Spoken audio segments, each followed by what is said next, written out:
सुप्रभात। नमस्ते मेरे प्रिय छात्रों। छापा, इसके रचनाकार है ओम प्रकाश आदित्य जी। तो इनका परिचय हम देखेंगे। तो ओम प्रकाश आदित्य जी का जन्म 1936 गुरुग्राम हरियाणा में हुआ है और मृत्यु 2009 भोपाल मध्य प्रदेश में हुई है। इनका परिचय। ओम प्रकाश आदित्य हिंदी की वाचिक परंपरा में हास्य व्यंग्य के शिखर पुरुष होने के साथ साथ छंद शास्त्र तथा काव्य की गहनतम संवेदनाओं के पारखी थे। आप हिंदी कवि सम्मेलनों में हास्य व्यंग्य के पुरोधा थे। प्रमुख कृतियाँ इधर भी गधे है, उधर भी गधे है, मॉडर्न शादी, गौरी बैठी छत पर, यह इनके काव्य संग्रह है। तो गौरी बैठी छत पर, इसी से यह जो कविता छापा है तो वह ली गई है। तो इस पद्य संबंधी अब जानकारी हम लेते हैं। तो यह जो पद दिया हुआ है छापा, तो इसमें कवि ने क्या कहा है। तो यह प्रस्तुत हास्य व्यंग्य कविता में कवि ने आयकर विभाग में छापे के माध्यम से आम आदमी की आर्थिक स्थिति, छापा मारने वालों की कार्यप्रणाली को दर्शाया है। कवि द्वारा किया गया छापे का वर्णन व्यंग्यात्मक हास्य उत्पन्न करता है। तो हम देखते हैं कि छापा यानी क्या। हम बोलते हैं किसी किसी के घर पर, जिनके घर पर अनधिकृत धन कमाया जाता है और आयकर विभाग को यह खबर मिलती है कोई कि यह व्यक्ति अनधिकृत रूप से धन कमाता है, तो ऐसे लोगों के घर पर क्या पड़ता है, छापा पड़ता है, यानी रेड पड़ती है। तो एक दिन इसी तरह जो लेखक है, तो इनके घर पर भी अनधिकृत जमाया हुआ धन है, यह आयकर विभाग को कोई बताता है और लेखक के घर पर उस समय छापा पड़ता है। तो जो सवाल आयकर विभाग वाले करते हैं, तो उसके जो जवाब लेखक देते हैं तो किस तरह से देते हैं, और आम आदमी जो आम जनता होती है तो उसके भी दर्शन इस कविता में हमें होते हैं। तो वह जो अधिकारी है, तो जो प्रश्न कर रहे हैं, तो उसका रोचक ढंग से व्यंग्यात्मक चित्रण इस कविता में आया हुआ है। तो यह कविता मैं पढ़ती हूँ, देखो। मेरे घर छापा पड़ा, छोटा नहीं बहुत बड़ा। वे आए,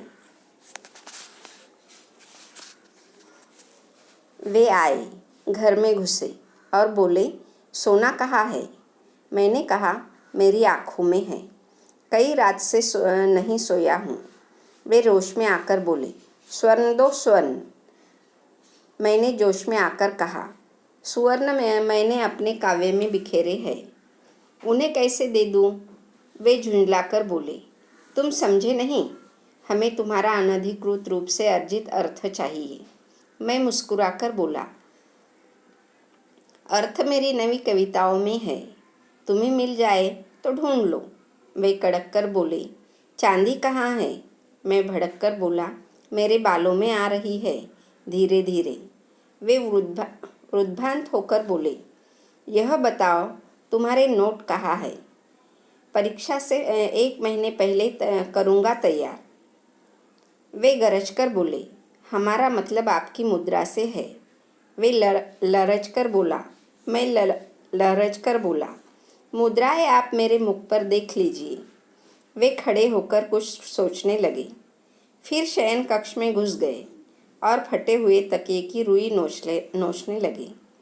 उन्होंने टूटी अलमारी को खोला, रसोई की खाली पीपियों को टटोला, बच्चों की गुल्लक तक देख डाली, पर सब में मिला एक खाली तत्व।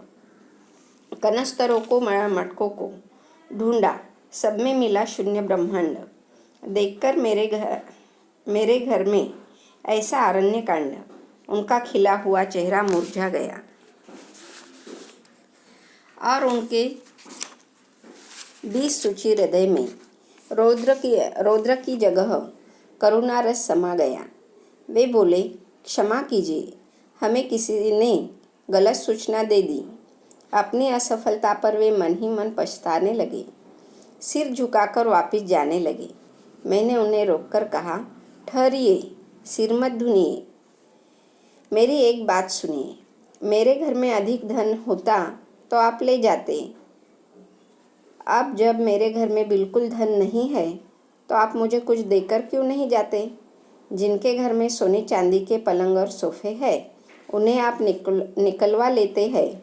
बहुत अच्छी बात है, निकलवा लीजिए। पर जिनके घर में बैठने को कुछ भी नहीं है उनके यहाँ कम से कम एक तख्ता तो डलवा दीजिए। तो यह कविता है गौरी बैठी छत पर से।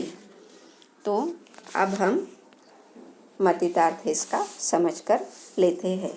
अब देखो, पहला जो दोहा है, मेरे घर छापा पड़ा, छोटा नहीं बहुत बड़ा। वे आए, घर में घुसे और बोले, सोना कहाँ है? मैंने कहा, मेरी आँखों में है, कई रातों से नहीं सोया हूँ। वे रोश में आकर बोले, स्वर्ण दो स्वर्ण। मैंने जोश में आकर कहा, स्वर्ण मेरे अपने काव्य में बिखरे हैं, उन्हें कैसे दे दूँ? तो अब देखो, लेखक के घर पर क्या पड़ता है? छापा पड़ता है, यानी रेड पड़ती है। और वह रेड भी ऐसी नहीं, थोड़े अधिकारी नहीं आते हैं, बहुत सारे अधिकारी वहाँ पर एक साथ धाड़ धाड़ घर में घुस जाते हैं। तो बहुत बड़ा छापा पड़ा हुआ है।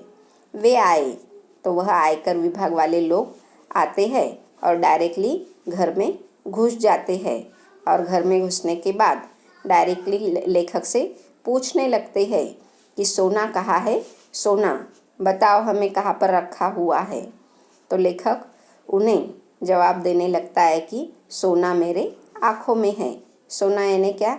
एक तरह का धातु भी होता है जिसे हम सुवर्ण भी कहते हैं, जिससे बहुत सारे अलग अलग गहने जो महिलाएं पहनती है तो वह बनाई जाती है।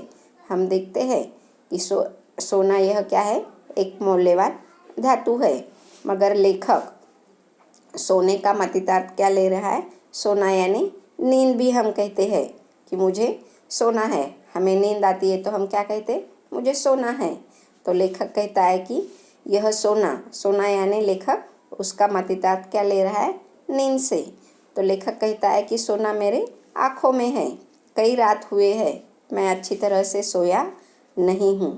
तो उस समय आयकर विभाग वाले जो लोग हैं तो वह रोष में यानी क्रोध में आ जाते हैं और लेखक से कहते हैं कि स्वर्ण दो स्वर्ण। स्वर्ण यानी क्या? सोना। और स्वर्ण यानी क्या? यदि किसी का अक्षर बहुत सुंदर होता है तो हम क्या कहते हैं कि इसका अक्षर कैसे है? स्वर्ण जैसा है। जो हस्ताक्षर होता है तो हम जब अच्छा अक्षर होता है तो उस अक्षर को भी क्या कहते हैं? स्वर्ण जैसा इसका हस्ताक्षर है, यानी सोने जैसा उसका हस्ताक्षर है। तो स्वर्ण यह आयकर विभाग वाले सोना यह धातु के लिए स्वर्ण यह शब्द प्रयोग कर रहे हैं। तो लेखक उसका जवाब क्या कहता है कि स्वर्ण मेरे कहाँ पर है? काव्य में बिखरे हुए हैं। तो जो मैं काव्य करता हूँ, लेखन करता हूँ, तो उसमें सुंदर अक्षरों में वह कविताएं मैंने लिखी हुई है। तो वह जो सुवर्ण मैंने हस्ताक्षर अच्छा निकाला है तो वह तुम्हें कैसे दे दूँ? इस तरह से कवि उनसे कह रहा है। अब आगे देखो, वे झुंझलाकर बोले, तुम समझे नहीं, हमें तुम्हारा अनधिकृत रूप से अर्जित अर्थ चाहिए। मैंने मुस्कुराकर बोला, अर्थ मेरी नई कविताओं में है, तुम्हें मिल जाए तो ढूंढ लो। वे कड़क कर बोले, चांदी कहाँ है? मैं भड़क कर बोला, मेरे बालों में आ रही है धीरे धीरे। वे वृद्धांत होकर बोले, यह बताओ तुम्हारे नोट कहाँ है? परीक्षा से 1 महीने पहले करूँगा तैयार। अब देखो, जब वह सुवर्ण मांगते हैं तो सुवर्ण यानी सुंदर अक्षर, इस तरह से अर्थ कवि लेते हैं और वह सुवर्ण यानी सोना बोल रहे हैं। तो जब सुंदर अक्षर मैं आपको कैसे दे दूँ मेरा, इस तरह से कवि कहते हैं। तो आयकर विभाग वाले झुंझलाना यानी क्या, बहुत अधिक मात्रा में वह चिढ़ जाते हैं लेखक पर, और वह लेखक से कहने लगते हैं कि आप समझ नहीं रहे हैं, हम क्या कह रहे हैं, तुम्हारा अनधिकृत कमाया हुआ अर्जित धन चाहिए हमें। अनधिकृत यानी क्या, जो जिसे हम ब्लैक मनी कहते हैं, तो वह धन आपका हमें चाहिए, इस तरह से वह कह रहे हैं आयकर विभाग वाले। तो यह अर्जित धन, अर्थ यानी क्या, हम संपत्ति से लेते हैं, और अर्थ यानी क्या, मीनिंग, कोई शब्द होता है और उसका अर्थ जो हम समझ कर लेते हैं, मतितार्थ। तो लेखक हंसकर, मुस्कुराकर यानी हंसकर उन्हें जवाब देते हैं कि जो मेरी नई कविताएं मैंने लिखी हुई है, तो उसमें मेरे कविताओं का अर्थ छुपा हुआ है। आप पढ़ो, वह कविता, मेरा साहित्य पढ़ो और उसका मतलब समझ लो। इस तरह से कवि उन आयकर विभाग वाले लोगों से कह रहे हैं। तुम्हें मिल जाए तो वह समझकर आप ले लो। वे कड़क कर यानी वह फिर से तेज स्वर में, बड़ी आवाज़ में लेखक से कहते हैं कि चांदी कहाँ है। तो चांदी क्या है, यह भी एक धातु है, और उससे भी क्या बनाए जाते हैं, अलग अलग गहने बनाए जाते हैं। मूल्यवान सोने की तरह ही चांदी भी यह एक मूल्यवान धातु है। तो उस समय लेखक उनसे भड़क कर यानी उसी तरह बड़ी आवाज़ में लेखक जवाब उन्हें देने लगते हैं कि चांदी क्या है, कि मेरे बालों में आ रही है। तो जब हमारे बाल थोड़े थोड़े सफ़ेद होने लगते हैं, तो हम क्या कहते हैं, उसे चांदी की उपमा देते हैं कि आपके बाल चांदी जैसे चमक रहे हैं। तो लेखक कहते हैं कि मेरे बालों में अभी धीरे धीरे यह चांदी आ रही है। इस तरह से लेखक उन्हें जवाब देते हैं। तो वह उद्भ्रांत होकर बोले। उद्भ्रांत यानी क्या, हैरान हो जाते हैं वह लेखक के साथ बात करते हुए। और फिर वह लेखक से आयकर वाले कहते हैं कि तुम्हारे नोट कहाँ है। हम नोट यानी क्या, रुपए, जो हमारे 10 के नोट होते हैं, 10, 20, 100 ऐसे, तो वह तुम्हारे नोट कहाँ पर है, यह पूछ रहे हैं। तो लेखक नोट का मतलब क्या लेता है, जो हम परीक्षा के समय नोट्स निकालते हैं परीक्षा में पढ़ाई करने के लिए। तो लेखक कहता है कि परीक्षा 1 महीना पहले ही मैं नोट्स निकाल कर वह उसकी पढ़ाई करता हूँ। तो आप देखो यहाँ पर वह जो आयकर विभाग वाले हैं, तो रुपए से नोट का मीनिंग ले रहे हैं, मगर लेखक उन्हें कहते हैं कि परीक्षा के 1 महीना पहले मैं निकालूंगा, अभी निकालने वाला हूँ क्या, नहीं। तो हमारी परीक्षा जैसे जैसे नज़दीक आती है, तो हम क्या करते हैं, अच्छे से नोट्स निकाल कर उसकी अधिक मात्रा में पढ़ाई करते हैं। तो नोट का मतलब लेखक नोट से ले रहा है, जिसे हम परीक्षा की टिप्पणियाँ कहते हैं, मगर वह रुपयों से ले रहे हैं। अब आगे देखो। वे गरज कर बोले, हमारा मतलब आपकी मुद्रा से है। मैं लरज कर बोला, मुद्राएं आप मेरे मुख पर देख लीजिए। वे खड़े होकर कुछ सोचने लगे, फिर शयन कक्ष में घुस गए और फटे हुए तकिए की रुई नोचने लगे। उन्होंने टूटी अलमारी को खोला, रसोई की खाली पीपियों को टटोला, बच्चों की गुल्लक तक देख डाली, पर सब में मिला एक ही तत्व, खाली। तो अब वह जब नोट मांग रहे हैं, रुपए मांग रहे हैं, मगर लेखक कहता है कि मैं जो नोट्स होते हैं, जो मेरी परीक्षा की टिप्पणियाँ होती है, तो मैं एक परीक्षा के पहले 1 महीने में तैयार करता हूँ। तो उस समय वह गरज कर यानी बड़ी आवाज़ में बोलने लगते हैं कि हमारा मतलब नोट यानी परीक्षा की टिप्पणी से नहीं है, आपकी मुद्रा से है। मुद्रा यानी क्या, सिक्के। मुद्रा यानी क्या, सिक्के। जो हमारे 1-2 बंदे होते हैं कि नहीं, सिक्के पैसों के, तो उसे क्या कहते हैं, मुद्रा कहते हैं। तो पैसों को ही क्या कहा जाता है, मुद्रा भी कहा जाता है। तो आपके पैसे कहाँ पर है, वह लोग आयकर विभाग वाले पूछ रहे हैं। मगर लेखक मुद्रा यानी चेहरे के हमारे जो हाव भाव होते हैं तो उसे भी हम क्या कहते हैं, मुद्रा ही कहते हैं। तो वह फिर बहुत अधिक मात्रा में क्रोधित हो गए हैं लेखक, और लेखक मैं लरज कर बोला। लरज कर यानी क्या, काँप कर, वह काँपते हुए स्वर में कहते हैं कि मुद्राएं मेरे कहाँ पर है, मुख पर है। तो वह फिर लेखक की ओर आयकर विभाग वाले लोग देखते हैं और फिर लेखक के शयन कक्ष यानी क्या, सोने के रूम में घुस जाते हैं। और फिर वहाँ पर जो तकिए है, सोने का जो तकिया हमारा होता है, तो उसमें से रुई निकालने लगते हैं, वह तकिया फाड़ डालते हैं। क्योंकि हम देखते हैं कि कोई कोई लोग जो होते हैं, तो जो उनके पास धन होता है तो तकियों में छुपा कर रखते हैं, तो वह तकिए फाड़ने लगते हैं, उसमें से जो रुई होती है तो वह नोचने लगते हैं। फिर उन्होंने लेखक के घर पर, जो हमारे घर पर अलमारी होती है, तो लेखक के घर पर टूटी हुई अलमारी है, तो उसे खोलकर देखने लगते हैं।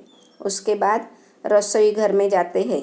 रसोई घर यानी क्या, खाना बनाने वाला जो हमारा किचन होता है, तो किचन में वह चले जाते हैं और फिर वहाँ पर किचन में सारे डब्बे देखने लगते हैं।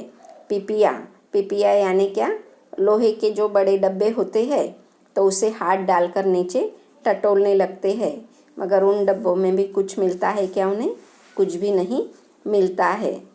उसके बाद बच्चों की गुल्लक तक देख डालते हैं, तो बच्चों की जो गुल्लक यानी जो मिट्टी का बर्तन होता है, और उसमें बच्चे क्या करते हैं, पैसे जमा करते हैं, तो वह भी देखते हैं, मगर उसमें भी उन्हें कुछ भी नहीं मिलता है। तो इसके अगली कविता जो है तो हम आगे की तासिका में देखेंगे। तो धन्यवाद छात्रों। यह कविता पूरी आपको पढ़नी है और इसका मतितार्थ आपको समझकर लेना है। धन्यवाद छात्रों।